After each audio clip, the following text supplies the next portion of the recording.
සුබ දවසක් කියලා ප්‍රාර්ථනා කරනවා UIDR YouTube channel එකේ බලන ඔයාලා සියලුම දෙනාට. අදත් අපි ගෙනල්ලා තිනවා බල්බ් බලක් ඔටෝමැටික් වැඩ කරන ආකාරයේ හදාගන්න කොහොමද කියලා සිස්ටම් එකක්. ඉතින් මේක අපි බල්බ් වල පැරලල් විදියට තමයි අපි සම්බන්ධ කරලා තියෙන්නේ. මේක ඔටෝමැටික් වැඩ කරන්නේ ස්ටාර්ටර් එකක් හරහා. මේ ස්ටාර්ටර් එකට අපි විදුලිය සපයලා තමයි මේක නියුට්‍රල් වයර් එක තමයි අපි මේ ස්ටාර්ටර් එකට අමුණන්නේ. මේ ස්ටාර්ටර් එක දෙපැත්තට නියුට්‍රල් වයර් එක සම්බන්ධ කරගෙන බල්බ් වලේ අනිත් පැත්තේ එක සම්බන්ධ කරනවා අනිත් පැත්තට ස්ටාර්ටර් එකේ.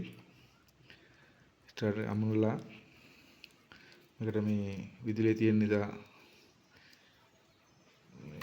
ඉන්සුලේෂන් ටේප් එකකින් මේක ආවරණය කරගන්න. බලමු අපි මේක ඔටෝමැටික් කොහොමද වැඩ කරන්නේ කියලා ලස්සනට. දැන් අපි මේකට විදුලිය සපයන්න යන්නේ.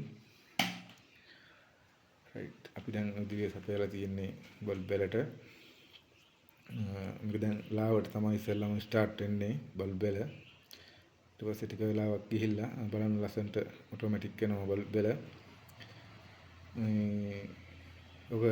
ඔක සදලා බලන්න පුළුවන් ඔයගොල්ලන්ට මේ ළඟ එන සැකයකට බල්බ් දාන්න කූඩු වලට ලයිට් වලක් විදිහට හදනවා නම් එහෙම අපි කලින් වීඩියෝ එකක් කරලා තියෙනවා කොහොමද ෆ්ලෑෂර් කොටයක් ආධාරයෙන් බල්බ් රටා හදලා බල්බ් වලක් හදාගන්න කියලා.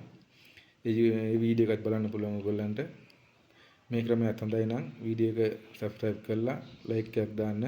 අපි ඉස්සරහටත් දිගටම වීඩියෝ කරන්න බලාපොරොත්තු වෙනවා. මේ වීඩියෝ එකක් අප්ලෝඩ් කරගෙන තැනින් ඔයගොල්ලන්ට බලන්න පුළුවන් වෙන බෙල් අයිකන් එකත් ක්ලික් කරලා තියාගන්න. ස්තුතියි.